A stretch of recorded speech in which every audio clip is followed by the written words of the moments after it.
இன்னைக்கு நம்ம வாசித்த வேத பகுதி 11வது வசனம். பின்பு பரலோகம் திறந்திருக்க கண்டேன், இதோ ஒரு வெள்ளை குதிரை காணப்பட்டது. அதன் மேல் ஏறி இருந்தவர்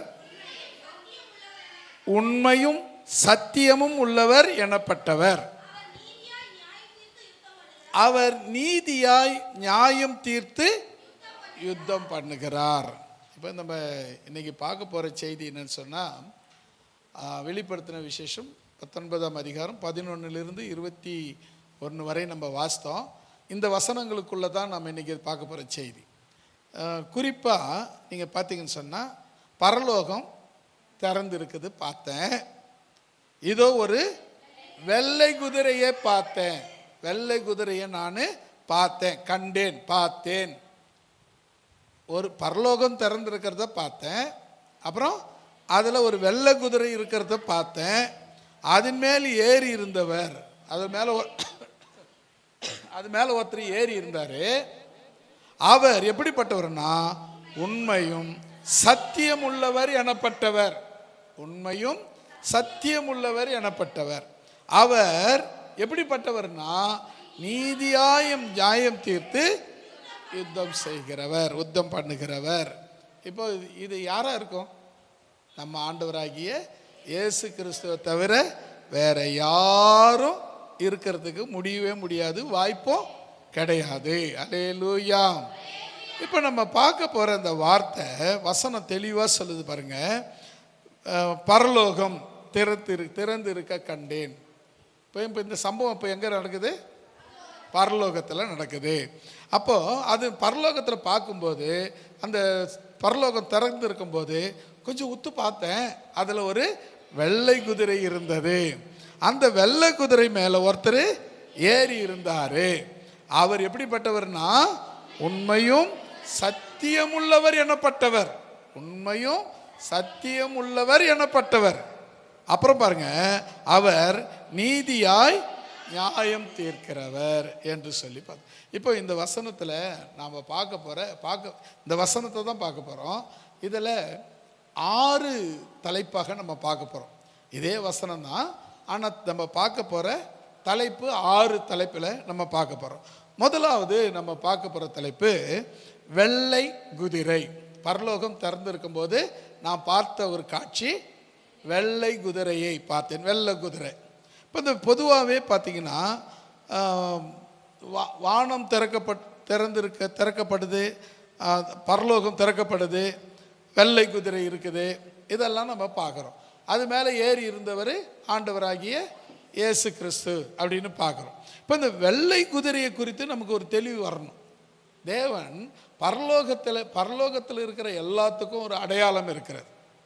பரலோகம் என்று சொன்னால் அதுக்கான ஒவ்வொன்றுக்கும் ஒவ்வொரு காரண காரியங்கள் இருக்கிறது. ஒன்றும் காரணம் இல்லாமல் காரியம் இல்லாமல் இல்லவே இல்லை. இப்போ பரலோகம் திறந்திருக்க பார்த்தேன். ஓகே, அடுத்து முடிஞ்சிச்சா? அங்கே ஒரு விசேஷ காட்சியை பார்த்தேன், அதுதான் வெள்ளை குதிரை. அப்போ அந்த வெள்ளை குதிரைனா என்ன அப்படின்னு சொன்னால், வேதம் தெளிவாக சொல்லுது நமக்கு. வெள்ளை குதிரை குறித்து ஒரு அடையாளம் நமக்கு சொல்லப்படுகிறது. பரிசுத்தம். வெள்ளை எதை குறிக்கிறது? பரிசுத்தத்தை குறிக்கிறது. நீ பைபிளில் அதை எடுத்து பார்த்தீங்கன்னா, வெள்ளை பற்றி என்ன சொல்லப்பட்டிருக்கு? பரிசுத்தத்தை குறிக்கிறது. அப்புறம் வெள்ளை எதுக்கு அடையாளமாக இருக்கிறது? நீதிக்கு அடையாளமாக இருக்கிறது. 2வது நீதிக்கு அடையாளமாக இருக்கிறது. நீதினா என்ன இருக்கும்? அவ்வளோதாங்க, தேவனுடைய சித்தம் இல்லை விருப்பம், அதுதான் தேவனுடைய நீதி. சரி, அடுத்தது பாருங்க, 3வது வெள்ளை எதை குறிக்கிறதுனா வெற்றி, ஜெயத்தை குறிக்கிறது, வெற்றியை குறிக்கிறது. வெள்ளை எதை குறிக்கிறது? வெற்றியை குறிக்கிறது. 4வது அது எதை குறிக்கிறது? மகிமை, பிரசன்ஸ், அதாவது வல்லமையை குறிக்கிறது, மகிமையான காரியத்தை குறிக்கிறது. இப்போ பார்த்தீங்கன்னா, தேவனுக்கு க்ளோரி அப்படின்னு, மகிமை என்று ஒரு பேர் உண்டு. அப்போ தேவன் மகிமையானவர் அப்படிங்கிறத குறிக்கிறது. சரி, இப்போ பாருங்க, முதலாவது வெள்ளை குதிரை அடையாளமாக சொல்லப்படுகிற சில காரியங்களை நம்ம பார்க்க போறோம். ஒன்று, பரிசுத்தம்னா, ஐயோ பரிசுத்தம்னா என்னன்னு தெரியலையே. அவர் சொன்னாரு, நான் பரிசுத்தர் ஆகையால் நீங்களும் பரிசுத்தராயிருங்கள். நான் பரிசுத்தர். அப்போ நீங்க பரிசுத்தரா இருக்கணும்னு என்ன செய்யணும்? அவரை போல மாறிக்கணும். அவ்வளவுதான். இயேசுவை போல நீங்க மாறணும். அதுதான் பரிசுத்தம். நிறைய பேர் என்ன நினைக்கிறாங்கன்னா, இதை விட்டுறலாமா அது பரிசுத்தமா, இதை செய்தா பரிசுத்தமா, இது பண்ணலைன்னா பரிசுத்தமா, இதை செய்யலைன்னா பரிசுத்தமா அப்படின்னு கேட்குறாங்க. நான் அதெல்லாம் சொல்ல விரும்பலை. இயேசுவை போல மாறு, அதான் பரிசுத்தம்.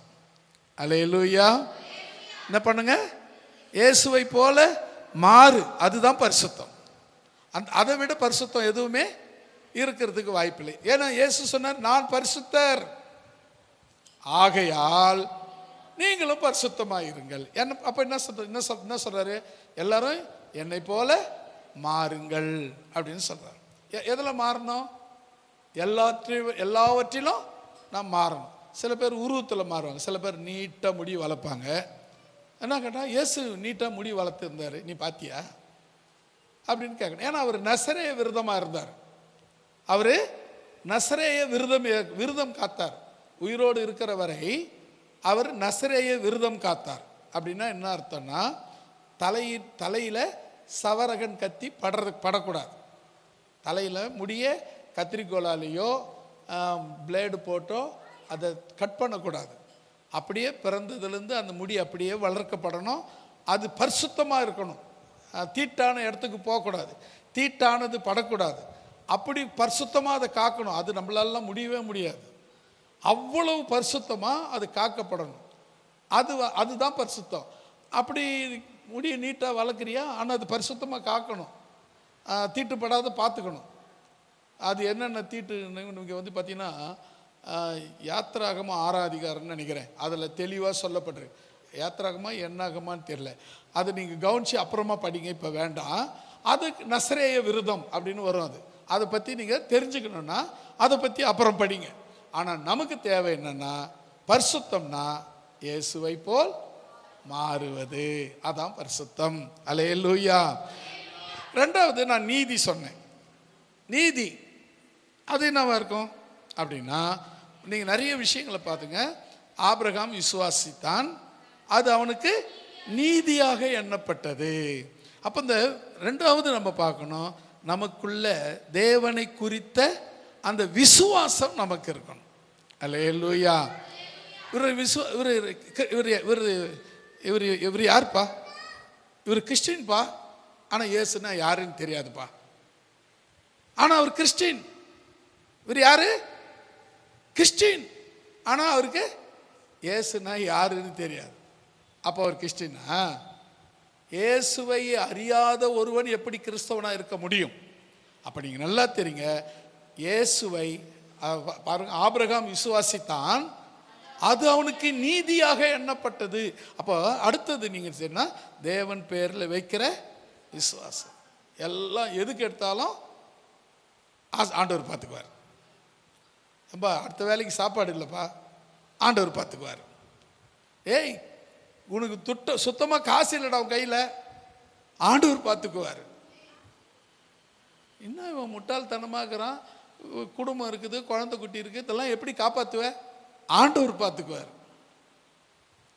பார்த்துக்குவாரா? கட்டாயம் பார்த்துக்குவார். அல்லேலூயா. நான் இந்த ஊருக்கு வரும்போது எந்த வருமானமும் கிடையாது, எந்த சம்பளமும் கிடையாது, சபையில் காணிக்கையும் கிடையாது.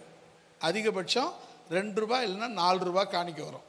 அதுவும் 2 பைசா, 1 பைசா, 5 பைசா ஆரம்பம் அப்படி தான். அப்போ அந்த காலத்தில் அதான் அதிகபட்சம். 10 பைசா ஒன்று இருந்துச்சுன்னா, டேப்பா 10 பைசா வந்துச்சுடா அப்படின்ற அளவுக்கு இருக்கும் காணிக்கை.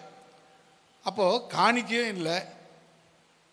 அப்போது நான் வந்த ஆண்டவர் விசுவாசித்தேன், இந்த நாள் வரை விடவில்லை.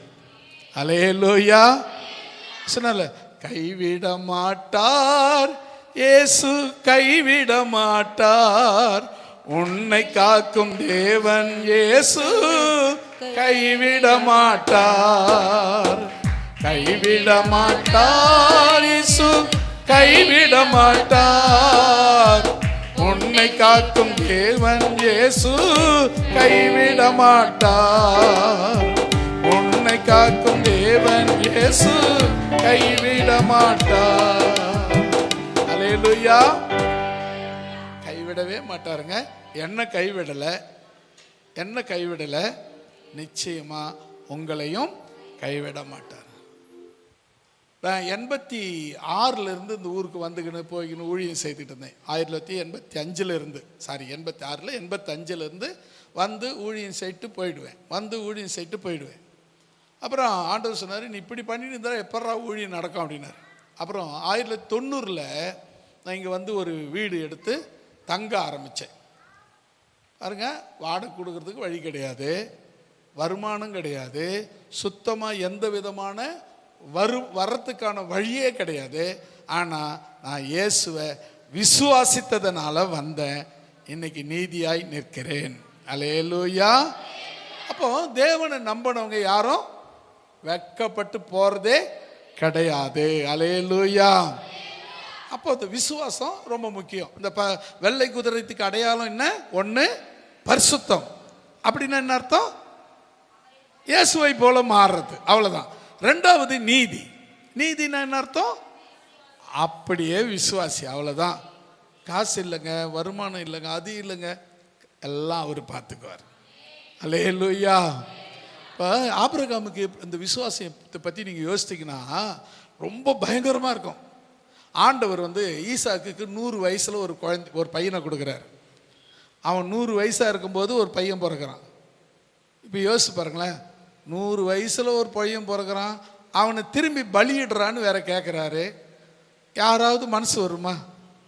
பலியிட சொல்கிறாரு. பலியிடுனா சாதாரணமாக வெட்டி கட்டை அடுக்கி அதை கொளுத்தி பலியிட சொல்கிறாரு. அவனுக்கு என்ன தெரியுமா? கொடுத்தவருக்கு தெரியாதா? அவர் பார்த்துக்குவார் அப்படின்னு சொல்லி பையனை எடுத்துக்கினான், வேலைக்காரர் எடுத்துக்கினான், கழுது மேலே கட்டையை எடுத்துக்கிட்டான், எல்லாம் எடுத்துக்கிட்டு அந்த மலைக்கு போகிறான். மலைக்கு அடியில் வேலைக்காரங்களை அங்கேயே விட்டான். நீங்கள் இங்கேயே இருங்கப்பா, நானும் பிள்ளையாண்டனும் போய் வரேன்னு சொல்லலை, வருகிறோம்னு சொன்னோம். அல்லேலூயா. அந்த விசுவாசம். நாங்கள் அவனுக்கு போகிறது என்ன? பலி செலுத்த தான் போகிறான். யார? பையனை பலி செலுத்த போகிறான். பதில் இங்கே என்ன சொல்கிறான்? போய் பலி செலுத்திட்டு வரேன்னு சொல்லலை, நாங்கள் போய் பிள்ளையாண்டனும் நானும் போய் வருகிறோம்னு பதில் சொல்கிறான். அப்போ அவங்க வேலைக்காருக்கு கழுதியை வச்சுக்கிட்டு கீழே இருக்கிறாங்க. பையன் கட்டை தூக்கின்னு மேலே அப்பா கூட போனான். அப்பா பையன் கேட்குறான், அப்பா நெருப்பு இருக்குது, கட்டை இருக்குது, எல்லாம் இருக்குது, பலியிடுறதுக்கு ஆடி எங்க அப்படின்னா. அப்போ சொன்னார், ஆபிரகாம் சொன்னார், அது கர்த்தர் பார்த்துக்குவார் வா அப்படின்னு சொல்லி போனான். மேலே போனது தான் தெரியுது, கட்டையை அடுக்கிட்டு இவனை கட்டை மேலே கழட்டிட்டு ஓங்கி வெட்ட போகிற நேரத்தில் தான் அவனுக்கு தெரியும், என் ஆண்டவர் ஒரு நாளும் கைவிட மாட்டார். தம்மை நம்புகிற ஒருவரையும் ஒரு நாளும் அவர் கைவிடவே மாட்டார். கடைசி நேரத்தில் கூட வந்து காப்பாற்றுவதற்கு வல்லமையுள்ளவர் நீங்கள் ஆராதிக்கிற இயேசு. கடைசி நேரம், அந்த கடைசி நேரத்தில் கூட அவர் அற்புதம் செய்ய வல்லவர். அல்லேலூயா. ஆபிரகாம் காரியத்தில் அற்புதம் செய்தாரு. எப்படின்னா, ஆபிரகாமே ஆபிரகாமே நில்லுனாரு. எவ்வளவு பதற்றம் பாருங்க ஆண்டவருக்கு. ஆபிரகாமே நில்லு அப்படின்னு சொன்ன. நின்றுட்டு பார்க்கறான், என்ன ஆண்டவரே, நீ அவன் பையனை ஏகசுதன் ஒரே பையன், உனக்கு உயிருக்கு உயிரா இருக்கிற அவனை நீ எனக்கு பலி கொடுக்க சம்மதிச்சிட்ட, அதனால உன்னுடைய விசுவாசத்தை நான் சோதிச்சேன். அது பக்கத்தில் ஒரு செடியை காட்டுறாரு. அந்த செடியில் ஒரு ஆடு தலை மண்டை மாட்டிக்கிட்டு இருக்குது. அந்த ஆட்டை கொண்டு வந்து பலி. தேவன் ஏற்கனவே ஆயத்தப்படுத்தி வச்சிருவாருங்க. எல்லாத்தையும் செய்யறியா இல்லையான்னு பார்ப்பார். அல்லேலூயா. எல்லாத்தையும் அவர் ஆயத்தப்படுத்திடுவாரு, எல்லாம் அவர் செய்து வச்சிருவாரு. ஆனா நீ விசுவாசம் இருக்குதான்னு பார்ப்பார். விசுவாசம் இருந்துடுச்சுன்னு சொன்னா அங்க நீ நீதியாய் காணப்படுவாய். அல்லேலூயா. இந்த விசுவாசம் ரொம்ப முக்கியங்க. ஆண்டவருக்காக நிற்கிற அந்த விசுவாசம் இருக்கு பார்த்தீங்களா, அது ஆபிரகாமை போல உன்னை உயர்த்தக்கூடியதாக இருக்கிறது. அல்லேலூயா. மூணாவது என்ன சொன்னேன்?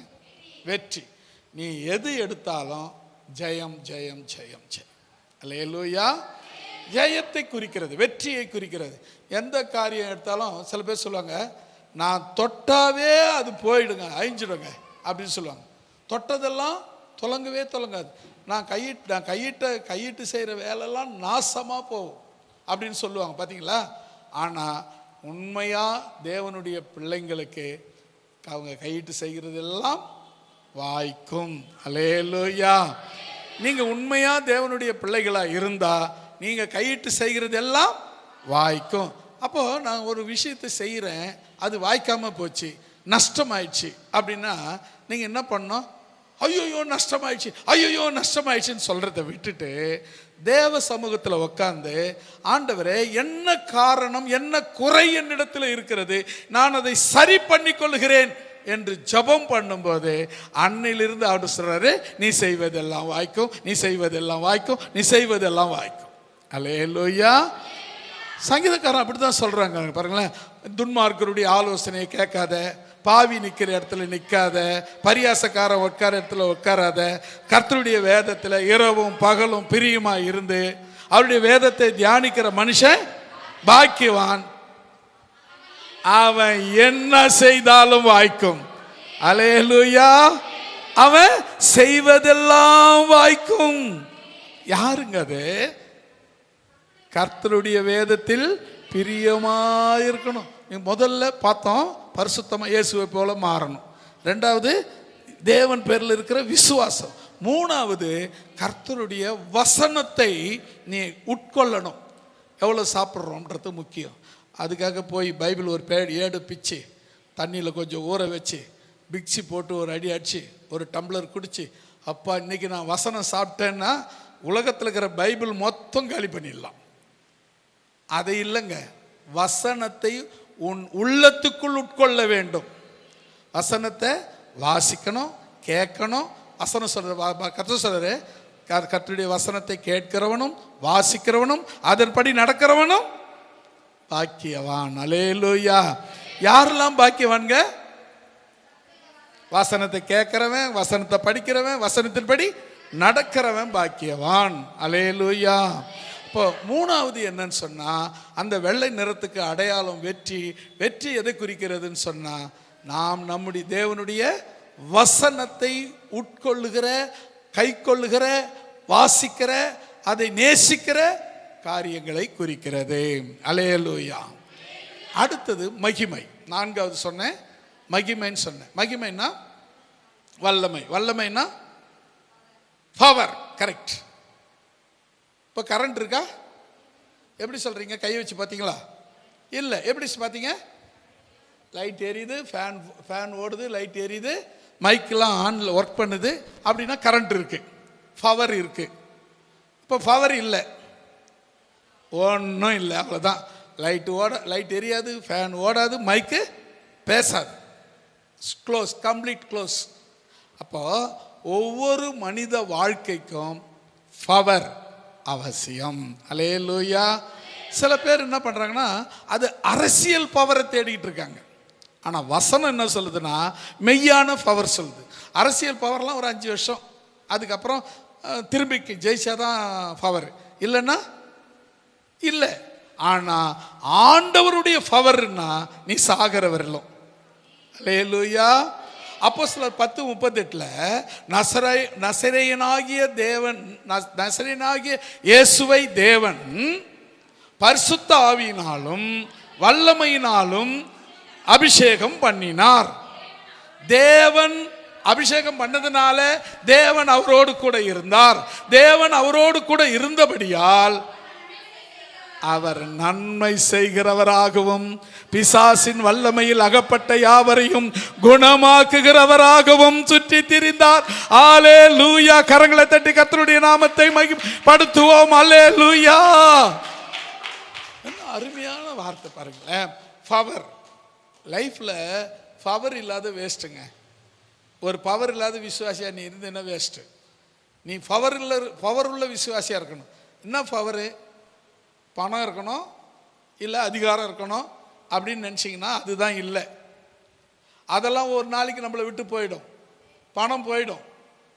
பணம் அது ட்ராவல் பண்ணிக்கிட்டே இருக்கும். ஒருத்தர் இன்னைக்கு இவர்கிட்ட இருக்கும், நாளைக்கு அவர்கிட்ட போயிடும், நாளைக்கு அவர்கிட்ட போயிடும், அது போய்கிட்டே இருக்கும். ஒரு காலத்தில் டாட்டா பிர்லா அப்படின்னா அவங்க தான் இந்தியாவிலே பெரிய கோட்டீஸ்வரன். இன்றைக்கி அம்பானி அதானின்னு சொல்கிறாங்க. இப்போ டாட்டா பேரே இல்லாத போச்சு. ஆனால் அவர் இருக்கிறதுலே அவர் தான் அதிகமாக மக்களுக்கு செய்கிறவர். ஆனால் இவங்க பணத்தை அதிகமாக குவிச்சு மலை போல் குவிச்சு வச்சுக்கிறாங்க. இப்போ என்ன பிரயோஜனம்? நாளைக்கு போயிட்டு அது யார் எடுக்கிறது? அப்படி தான் இன்றைக்கி காலம் போயிட்டுருக்கு. ஒரு விஷயம் என்ன தெரியுங்க, அதிகாரம் பணத்திலேயோ அரசியலோ இல்லை, அதிகாரம் பரிசுத்த ஆவியில் இருக்கிறது. அல்லேலூயா. அந்த வசனம் பாருங்களேன். நசரேயனாகிய இயேசுவை தேவன் பரிசுத்த ஆவியினாலும் வல்லமையினாலும், இந்த வல்லமை இந்த மகிமையினாலும் நிரப்பினதினால தேவன் அவரோடு கூட இருந்தார். தேவன் அவரோடு கூட இருக்கிறபடியால் அவர் நன்மை செய்கிறவராகவும் பிசாசின் வல்லமையில் அகப்பட்ட யாவரையும் ஆமென். அல்லேலூயா. கரங்களை தட்டி கர்த்தர் நாமத்தை மகிமைப்படுத்துவோம். அல்லேலூயா. இப்போ 4 காரணங்களை சொன்னேன். ஒன்று பரிசுத்தம். பரிசுத்தம்னா ஏசப்பா போல மாறுங்க. நீதி, ஏசப்பாவை அப்படியே நம்புங்க, விசுவாசிங்க.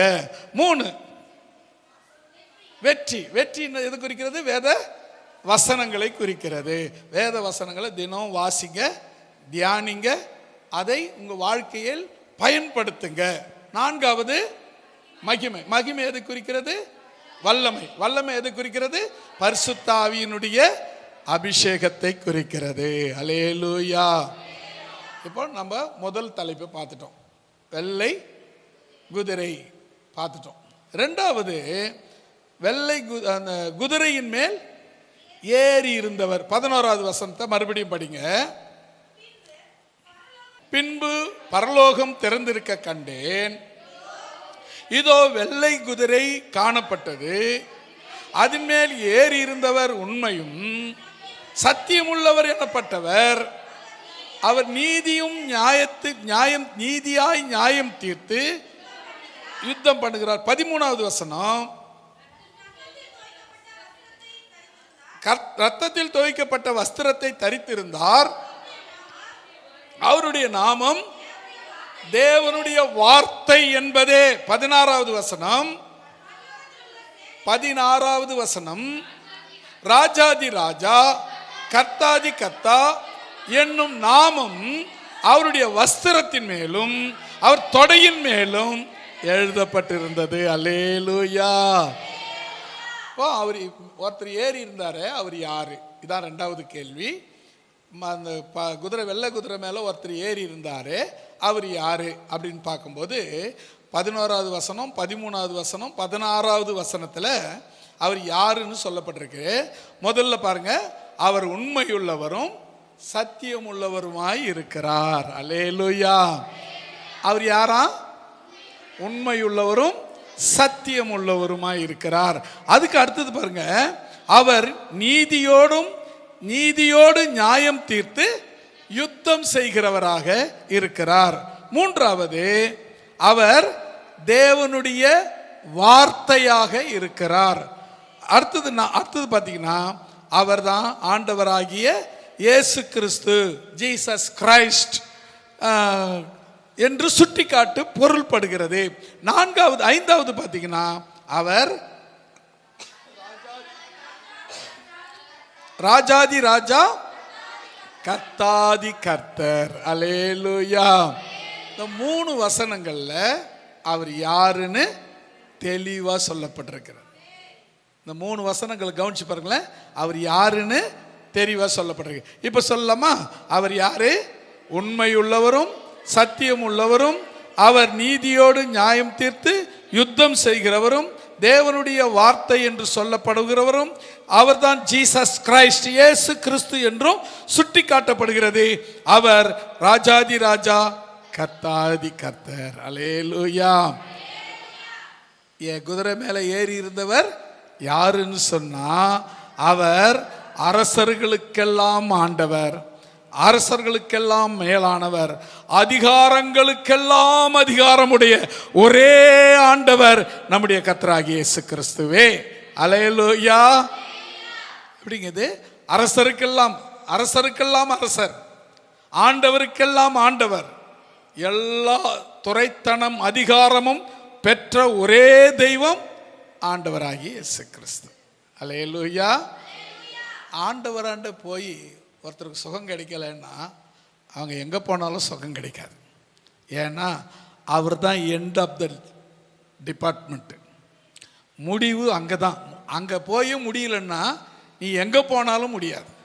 சில பேர் 4 திசைக்கும் போய் போய் பார்ப்பாங்க, எங்கே போயும் ஒன்றும் நடக்கலைன்னுவாங்க. நான் சொல்கிறேன், நீ போகிறத உண்மையாக போன்னு சொன்னேன். ஏசப்பா கிட்ட உண்மையாக போய் முழங்கால் படிட்டு, ஆண்டவரே நான் உன் பிள்ளையா வந்துட்டேன், என்னை சுகமாக்குன்னு சொல்லு. உன்னை சுகமாக்க அவர் வல்லவராயிருக்கிறார். அல்லேலூயா. இப்போ ரெண்டாவது நம்ம பார்த்தோம், குதிரையின் மேல் ஏறி இருந்தவர். குதிரை மேலே ஏறி இருந்தவர் யாரு? உண்மையுள்ளவர். ரெண்டாவது, அவர் சத்தியம் உள்ளவர், அவர் நீதியோடு நியாயம் தீர்த்து யுத்தம் செய்கிறவர், அவர் தேவனுடைய வார்த்தை, அவர்தான் ராஜாதி ராஜா கர்த்தாதி கர்த்தர், அவர்தான் ஆண்டவராகிய இயேசு கிறிஸ்து, அவர்தான் அரசருக்கெல்லாம் ராஜாக்கெல்லாம் ராஜா, கர்த்தருக்கெல்லாம் கர்த்தா, அவரே சகல அதிகாரங்களும் உடையவர். அல்லேலூயா. அப்போ மூன்றாவது நம்ம பார்க்க போறோம். பார்த்தா முதல்ல வெள்ளை குதிரை பார்த்தோம், ரெண்டாவது வெள்ளை குதிரை மேல ஏறி இருந்தவரை பார்த்தோம். இப்போ மூன்றாவது குதிரை மேல் அமர்ந்து இருப்பவரின் தோற்றம். குதிரை மேல ஒருத்தர் உட்கார்ந்தாரு, அவர் யாருன்னு பார்த்தா ராஜாஜி ராஜா கர்த்தாதி கர்த்தர். அவருடைய உருவம் எப்படி இருந்தது, தோற்றம் எப்படி இருந்தது அப்படின்னு சொல்லி நம்ம மூன்றாவது நம்ம பார்க்க போறோம். 12வது வசனத்தை வாசிங்க. ஆமென் ஆமென் ஆமென். 13வது வசனம்.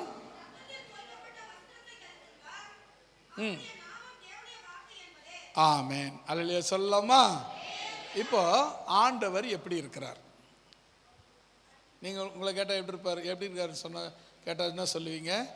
ஆண்டவர் சாந்த சுரூபியாக இருக்கிறாரு, அவர் அன்புள்ளவராக இருக்கிறாரு, அன்பே பிரதானமானவர், அன்பின் சுரூபி, அனந்த ரட்சகன் அப்படிலாம் சொல்லுவோம்.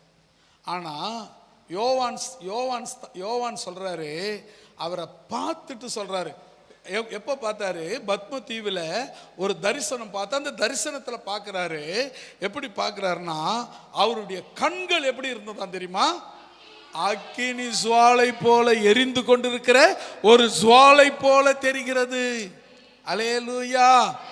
சாதாரணமா நம்ம கண்ணு போல தெரியலங்க. ஒரு ஜுவாலை எரிந்து கொண்டிருக்கும், ஒரு ஜுவாலை எப்படி ஒரு ஒரு ஒரு தீபம் கொளுத்தி விட்டா எப்படி ஜகஜோதியா எரியுமோ அதை போல அவருடைய கண்கள் இருக்கிறது. அடுத்தது பாருங்க, அவருடைய சிரசின் மேல் கிரீடம்னா ஒன்று தானப்பா வைக்க முடியும். அவர் தலையில மட்டும் திரளான நிறைய அநேக கிரீடங்கள் இருக்கின்றன. அப்போ கிரீடங்கள், அவர் தலையில கிரீடங்கள் நிறைய இருக்கிறது. கண்கள் அக்கினி ஜுவாலை போல் இருக்கிறது. அது 13வது வருஷத்துல அவர் என்ன ட்ரெஸ் போட்டிருந்தாரா? ரத்தத்தில் துவைக்கப்பட்ட வஸ்திரத்தை தரித்திருந்தார். அவருடைய பேரு வார்த்தை, தேவனுடைய வார்த்தை. அல்லேலூயா. இப்போ நீங்க கவனிங்க, அவருடைய உருவத்தை நீங்க இப்போ சொல்லணும்.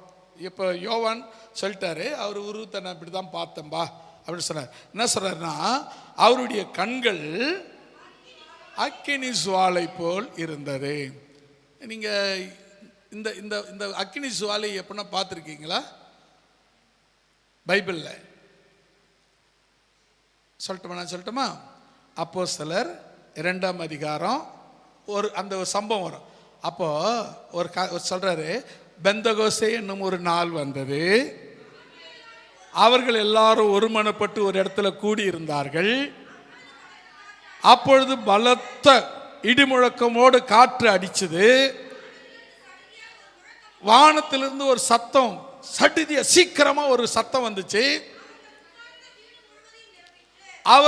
அவர்கள் உட்கார்ந்திருந்த அந்த வீடு முழுவதும் நிரப்பப்பட்டது.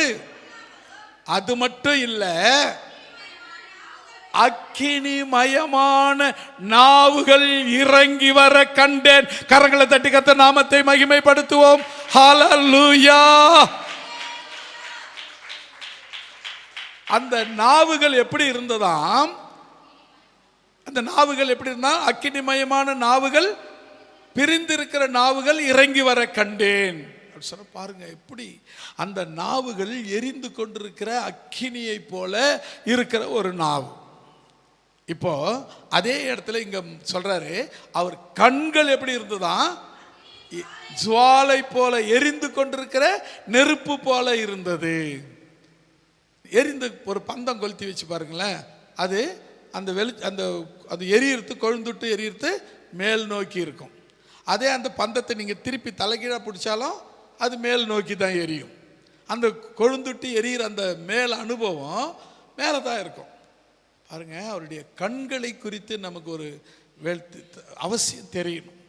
ஏன்னா கர்த்தருடைய கண்கள் எப்படிப்பட்டதுன்னா, எல்லா விதமான பாவ நாச மோசங்களை எரிக்கக்கூடியதாக இருக்கிறது. அவருடைய கண்கள்னா பொதுவா சரி, உங்க கண்கள்னா பொதுவா பார்க்கறதுக்கு. ரொம்ப ஆழத்துல போயிருங்க. உங்க கண்ணு எதுக்கு? பார்க்கறதுக்கு. இப்ப நீங்க பார்க்கறீங்களா? என்ன தெரியுதா? எல்லாருக்கும் தெரியுதா? எல்லாருக்கும் தெரியுது, யாருக்கும் மறைவே இல்லை. அப்ப பாருங்களேன், உங்க கண்ணு பார்க்கிற பார்வை என்ன தெரியுது. ஆனா தேவனுடைய பார்க்கிற பார்வை இன்னும் ஊடுருவி பார்க்கக்கூடிய எக்ஸ்ரே மாதிரி என் எலும்புகள் அவருக்கு தெரியும். அல்லேலூயா.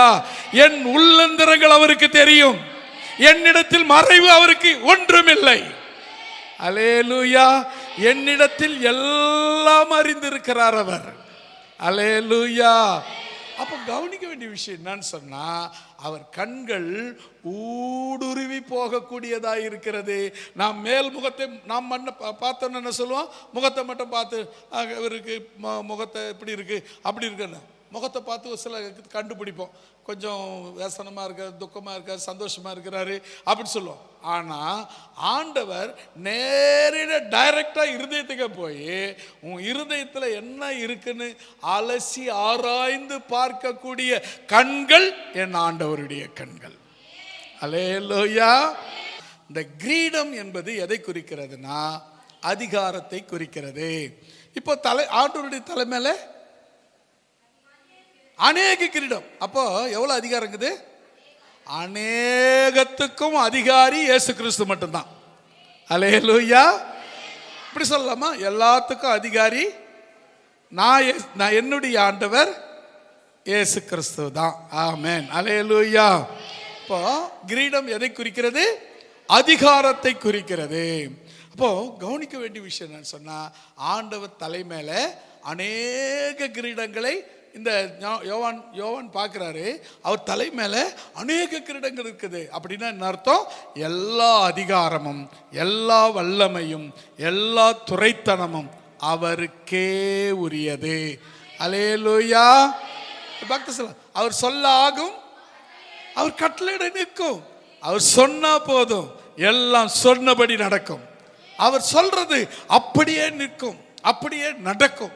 அவர் உன்னை பார்த்து வாழ்ந்துரு என்று சொன்னார். நீ வாழ்ந்து கொண்டே இருப்பாய். அதை எவனாலையும் தடுத்து விட முடியாது. அல்லேலூயா.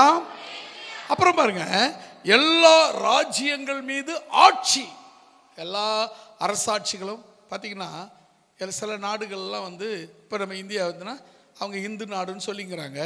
ஆனால் உள்ள எல்லாம் கிறிஸ்தவர்கள் நிறைய பேர் இருக்காங்க. அவங்கள இன்னத்தானி அடக்கி ஒடுக்கி வச்சாலும் எப்படி ஆகிலும் அவங்க அந்த ஆட்சி அதிகாரத்துக்குள்ள வந்துருதான் செய்வாங்க. அவங்கள யாராலையும் ஒன்றும் பண்ண முடியாது. ஆண்டவர் அதிகாரத்தை யாராலையும் ஒன்றும் பண்ண முடியாது. அப்போ மற்ற உலக நாடுகள்லாம் பார்த்துங்க, அநேக நாடுகள் கிறிஸ்தவ நாடுகளாக இருக்கிறது. அந்த நாடுகள் எல்லாம் எல்லா நாட்டையும் ஆட்சி செய்யக்கூடியதாக இருக்கிறது. அல்லேலூயா. அதுதான் அதிகார கிரீடங்கள், அநேக கிரீடங்களை குறிக்கிறது. அல்லேலூயா. அடுத்தது நம்ம பார்க்கிறோம், ரத்தத்தில் தோய்த்த ஆடை, வஸ்திரம். ரத்தத்தில் தோய்த்த வஸ்திரம். பொதுவாக வசனத்தின்படி ரத்தத்தில் தோய்க்கப்பட்டது அப்படின்னு சொன்னால் பரிசுத்தமாக்கப்பட்டது. நீங்கள் பார்த்தீங்கன்னா அந்த ரத்தம் இந்த இவங்கெல்லாம் எங்கிருந்து வந்தாங்க, வெள்ளை வஸ்திரம் தரித்திருக்கிற இவங்கெல்லாம் எங்கிருந்து வந்தாங்க அப்படின்னு கேட்கும்போது, இவர்கள் மிகுந்த உபத்திரவத்தில் இருந்து இயேசுவின் ரத்தத்தினாலே மீட்கப்பட்டவர்கள். அல்லேலூயா. நீங்கள் நிறைய கவனிங்க, நீங்கள் ரட்சிக்கப்படுறீங்க, இயேசுவை வாரம் ஞாயிற்றுக்கிழமை வந்து கும்பிடுறீங்க. ஆனால் அங்கேருந்து வரும்போது வசனத்தை கேட்கும்போது எல்லாம் ஓகே தான். இங்கிருந்து வெளியே போகும்போது எல்லாத்தையும் விட்டு போயிடுறீங்க. அதே டம்மி தான், அதே ஸ்லோ தான், அதே தான், சர்ச்சுக்கு தான் போயிட்டு வரேன் அப்படிங்கிற மனநிலை போயிடுது. நான் சொல்லனா, என் ஆண்டவர் எல்லாவற்றையும் பார்த்து கொள்வார். அல்லேலூயா. என் ஆண்டவர் பெரியவர், அவரால் எல்லாம் கூடும், அவரால் முடியாதது எதுவும் இல்லை, எல்லாம் கூடும். அப்படி சொல்லணும். அந்த அறிக்கை, நம்ம சொல்ற அந்த வார்த்தை, ஆண்டவர் அதை நிறைவேற்ற வல்லவராய் இருக்கிறார். அல்லேலூயா.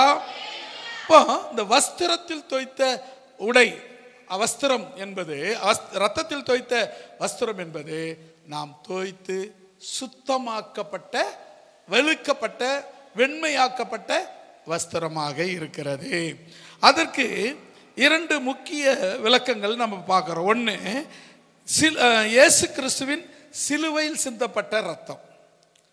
அந்த ரத்தம் தான் இனி நம்மள ரத்தம் ஜெயம், ஆஹா ரத்தம் ஜெயம், ஓஹோ ரத்தம் ஜெயம், கல்வாரி இயேசுவின் ரத்தம் ஜெயம், காருண்ய தேவனின் ரத்தம் ஜெயம், ஆஹா ரத்தம் ஜெயம், ஓஹோ ரத்தம் ஜெயம், ஆஹா ரத்தம் ஜெயம், ஓஹோ ரத்தம் ஜெயம், கல்வாரி இயேசுவின் ரத்தம் ஜெயம், காருண்ய தேவனின் ரத்தம் ஜெயம், கல்வாரி இயேசுவின் ரத்தம் ஜெயம், காருண்ய தேவனின் ரத்தம் ஜெயம், கல்வாரி இயேசுவின் ரத்தம் ஜெயம், காருண்ய தேவனின் ரத்தம் ஜெயம். அல்லேலூயா. ஃபர்ஸ்ட் இயேசு கிறிஸ்துவின் சிலுவை ரத்தம். இரண்டாவது, எதிரிகள் மீது நிகழ்கிற நீதி தீர்ப்பின் அடையாளம். ரத்தம் எதை குறிக்கிறது? எதிரிகள் மேல் தேவன் தீர்க்கிற, நமக்கு விரோதமாக எழும்புறாங்களே அவங்க மேல தீர்ப்பு செய்கிறார் ஆண்டவர். அதுக்கு அடையாளம் இந்த எதுக்கு குறிக்கிறது? ரத்தத்தில் தோய்க்கப்பட்ட வஸ்திரத்தை குறிக்கிறது. அல்லேலூயா. 3 முடிச்சிட்டோம். 4வது, இன்னும் 2 இருக்கு, டக்கு டக்குன்னு முடிச்சிடலாம். 4வது, அவரை பின்தொடரும் குதிரைகள். அவர் தான் வெள்ளை குதிரை மேலே உட்கார்ந்துருந்தாரு. அவருக்கு பின்னால குதிரைகள் இருந்துச்சா அப்படின்னா இருந்தது. பாருங்க 14வது வசனம். பரலோகத்தில் உள்ள சேனைகள் வெண்மையும் சுத்தமுமான மெல்லிய வஸ்திரம் தரித்தவர்களாய் வெள்ளை குதிரைகள் மேல் ஏறி இயேசுவுக்கு பின் சென்றார்கள். அல்லேலூயா. எத்தனை வெள்ளை குதிரை இருக்கு? எத்தனை வெள்ளை குதிரை இருக்கு? அநேகம். அல்லேலூயா. முதல்ல சொல்லப்பட்டதுக்கு ஒரு வெள்ளை குதிரை பார்த்தோம். அது மேல ஏறி இருந்தவர் கர்த்தராகிய இயேசு கிறிஸ்து. அவரை குறித்து பார்த்தோம். சரிங்களா? இப்போ 14வது வசனம் பாருங்க. பரலோகத்தில் உள்ள சேனைகள் வெண்மையும் சுத்தமுமான மெல்லிய வஸ்திரம் தரித்தவர்களாய் வெள்ளை குதிரைகள் மேல் ஏறி அவர்கள் சென்றார்கள். எவ்வளவு பேரு? கணக்கில்லாதவர்கள் வெள்ளை குதிரை மேல் ஏறி, வெள்ளை குதிரைன்னா உங்களுக்கு எல்லாருக்கும் தெரியும், நான் 4 அடையாளம் சொன்னேன். 4 அடையாளத்தை தரித்தவர்களாய் இயேசுவுக்கு பின் சென்றார்கள். அல்லேலூயா.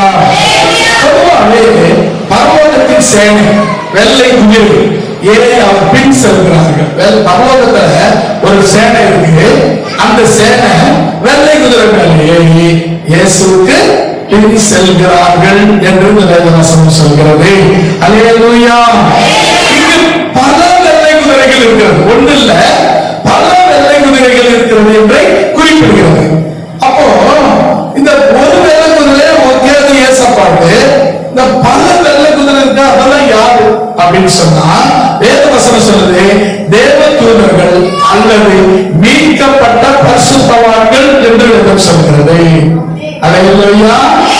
அந்த வெள்ளை குதிரை மேல ஏறி இருந்தாங்க தேவ தூதர்கள், இல்லை என்றால் மீட்கப்பட்ட பரிசுத்தவான்கள். அல்லேலூயா.